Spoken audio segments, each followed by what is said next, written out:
అందరికీ నమస్కారం అండి. అందరూ ఎలా ఉన్నారు? మనం అందరం బాగుండాలని కోరుకుంటూ మన లైఫ్ స్టైల్స్కి స్వాగతం చెబుతాం. ఈరోజు మన కథ అపాత్రదానం. మగధ రాజ్యం ఉన్నత స్థితిలో ఉన్న కాలంలో బోధిసత్వుడు ఒకప్పుడు ఆ రాజుగారి వద్ద కోశాధికారిగా ఉండేవాడు. ఆయనకు 80 కోట్ల వరహాల సొంత ఆస్తి ఉండేది. కాశీరాజ్యంలో శ్రీవత్స అనే మరొక ధనవంతుడు ఉండేవాడు. ఆయన ఒక 80 కోట్ల వరహాలకు పైబడి ఆస్తిపరుడు. కోటీశ్వరులైన బోధిసత్వుడు శ్రీవత్స ఇద్దరూ కూడా ప్రాణమిత్రుడు. కాలం కలిసిరాక వ్యాపారంలో విపరీతంగా నష్టపోవటంతో శ్రీవత్స పేదవాడైపోయాడు. ఆ పరిస్థితుల్లో అతనికి తన మిత్రుడైన బోధిసత్వుడు గుర్తుకు వచ్చాడు.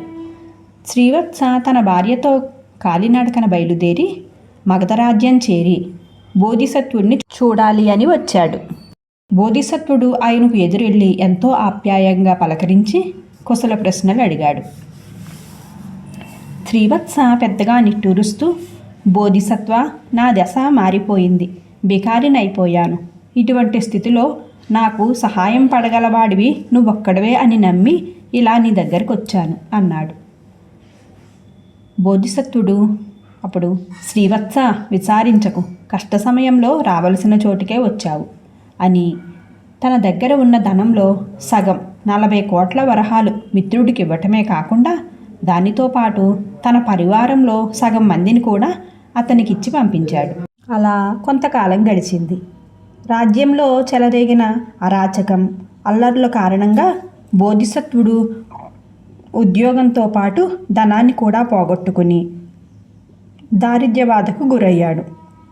ఆయనకు ఈ స్థితిలో తనకు సహాయపడగలవాడు మిత్రుడైన శ్రీవత్స తప్ప మరింకెవరూ లేరన్న నమ్మకం కలిగింది. వెంటనే బోధిసత్వుడు భార్యతో ఆ సంగతి చెప్పి ఆమెతో సహా కాశీరాజ్యానికి బయలుదేరాడు.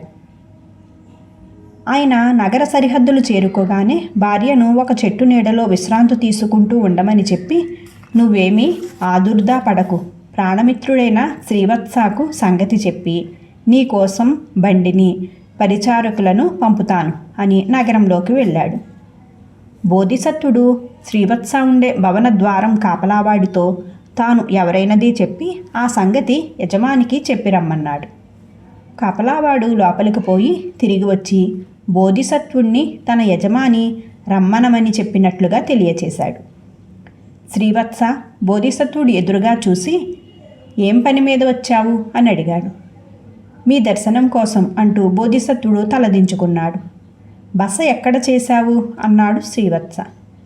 ఇంకా బస కుదుర్చుకోలేదు, నా భార్యను పొలిమేర దగ్గర వదిలి ఇలా వచ్చాను అన్నాడు బోధిసత్వుడు. నా ఇంట్లో బస దొరకదు, చారుడు గింజలు ఇస్తాం, పట్టుకుపోయి గంజి కాచుకుని తాగు అన్నాడు శ్రీవత్స కఠినంగా. ఆ మరుక్షణం ఒక సేవకుడు దోసెడు గింజలు తెచ్చి బోధిసత్వుడు ఒడిలో పోశాడు. బోధిసత్వుడు తన భార్య ఉన్న చోటుకు వెళ్ళాడు. మీ ప్రాణమిత్రుడు ఏమిచ్చాడు అని భార్య అడిగింది. మిత్రుడు శ్రీవత్స చారెడు గింజలతో మన పీడ వదులుచుకున్నాడు అన్నాడు బోధిసత్వుడు విచారంగా. అవెందుకు పుచ్చుకున్నారండి? మనం అతడికిచ్చిన 40 కోట్ల వరహాలకు ఇదా ప్రతిఫలం? ఇలాంటి కృతజ్ఞుడి ముఖం చూడటం కూడా పాపమే అంది భార్య కోపంగా.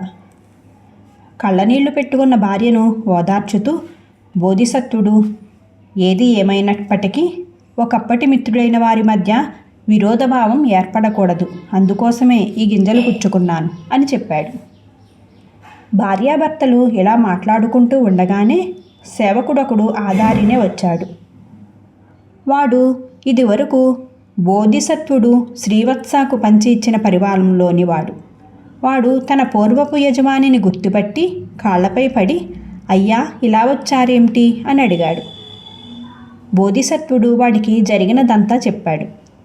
సేవకుడు బోధిసత్వుడిని ఆయన భార్యను తన ఇంటికి తీసుకొని పోయి భోజనం పెట్టి ఉండేందుకు ఒక గది ఇచ్చాడు. వాడు ఆ తర్వాత ఈ సంగతి తోటి సేవకులకు అందరికీ కూడా చెప్పాడు. అలా క్రమంగా ఒకరి నుంచి ఒకరికి కోటీశ్వరుడైన శ్రీవత్స మిత్రదోహం సంగతి కాశీరాజు వరకు తెలిసింది. ఆయన బోధిసత్వుడిని పిలిపించి, నీవు శ్రీవత్సకు 40 కోట్ల వరహాలు ఇచ్చిన సంగతి నిజమేనా అని అడిగాడు. బోధిసత్వుడు రాజుకి అంతా వివరించి చెప్పాడు. రాజు శ్రీవత్సకు కబురు చేసి అతడికి బోధిసత్వుణ్ణి చూపించి, ఈయన నుంచి నువ్వు ఇదివరకు ధన సహాయం పొందిన మాట నిజమేనా అని ప్రశ్నించాడు. నిజమే మహారాజా అన్నాడు శ్రీవత్స బిక్కచచ్చిపోతూ. అయితే ఆ సహాయానికి బదులు నీ మిత్రుడికి నువ్వు ఎలాంటి ఆదరణ చూపావు అన్నాడు రాజు. శ్రీవత్స సిగ్గుతో అవమానంతో తల వంచుకున్నాడు. రాజు తన మంత్రులతో సంప్రదించి శ్రీవత్స ఆస్తి అంతా బోధిసత్వుడు పరం చేస్తున్నట్లుగా తీర్పు ఇచ్చాడు. బోధిసత్వుడు రాజుతో, మహారాజా, ఇతరుల సొత్తు నాకు పూచిక పుల్లకు కూడా వద్దు. నేను ఇచ్చినది నాకు తిరిగి ఇస్తే చాలు, అంతే చాలు అన్నాడు. రాజు ఆ ప్రకారమే బోధిసత్వుడికి 40 కోట్ల వరహాలు శ్రీవత్స చేత ఇప్పించి, బోధిసత్వుడితో అపాత్రదానం చెయ్యటం కూడా అన్ని విధాలా మంచిది కాదు అని చెప్పాడు. ఈ విధంగా బోధిసత్వుడు తిరిగి ఐశ్వర్యవంతుడై దాన ధర్మాలు చేస్తూ చాలా కాలం సుఖంగా జీవనం కొనసాగించాడు. కథ సుఖాంతం. ఇప్పుడు మనం ధృవీకరణ పత్రం కథ చెప్పుకుందాం. పిరాట్లంక అనే జమీలో చాలా గ్రామాలు ఉండేవి. జమీందారు భుజంగరాయుడు స్వయంగా గ్రామాధికారులుగా ఉన్న వ్యక్తుల వ్యవహార జ్ఞానం, నిజాయితీలను గురించి జాగ్రత్తగా వాకబు చేసి వాళ్లను గ్రామాధికారులుగా నియమిస్తూ ఉండేవాడు. అయినా అలాంటి వారిలో కొందరు లంచగొండ్లుగా తయారయ్యారనే వార్తలు ఆయనకు అందుతూ ఉండేవి. ఒకసారి పోటుమెరక గ్రామాధికారి పరావస్తుదాసు మితిమీరిన లంచగొండి అంటూ దివాణం ఉద్యోగుల ద్వారా ఆయనకు తెలిసింది. ఆయన వెంటనే దివానుని పిలిచి సంగతి చెప్పి, ఆ లంచగొండి సంగతి ఏమిటో మీరే చూడండి అన్నాడు. వారం తిరగకుండానే దివాను పరావస్తుదాసుని ఎలాంటి తగాదాలు గొడవలు లేకుండా ప్రశాంతంగా ఉండే తుమ్మలపల్లి అనే గ్రామానికి బదిలీ చేశాడు.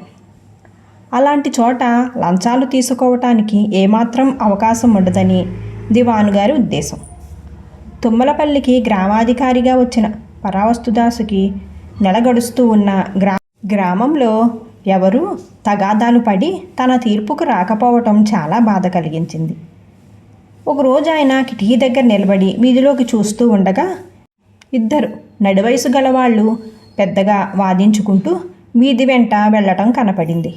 వెంటనే పరావస్తుదాసు వాళ్లను కేకవేసి పిలిచాడు. వాళ్ళు ఆయన దగ్గరికి వచ్చి, అయ్యా, మేము మిత్రులం. ఈ ఏడు మినుములకు ఎక్కువ ధర పలుకుతుందా, పెసలకు ఎక్కువ ధర పలుకుతుందా అని వాదించుకుంటూ ఉన్నాం అన్నారు. అవునా, మహా మంచిది. చెరొక 10 రూపాయలు ఇవ్వండి, మీరు ప్రాణమిత్రులని ధృవీకరణ చేస్తూ పత్రం ఇస్తాను అన్నాడు పరావస్తుదాసు. ఆ మాటలకు ఆ ఇద్దరు వ్యక్తులు ఆశ్చర్యపోయారు. కథ సుఖాంతం. Thank you for watching guys. Friends, మన కథను లైక్ చేయండి. మీ సలహాలు సూచనలు కామెంట్ చేయండి. ఇంకా ఇలాంటి మరెన్నో మంచి కథల కోసం మన ఛానల్లోకి వెళ్ళి చూడండి. Thank you.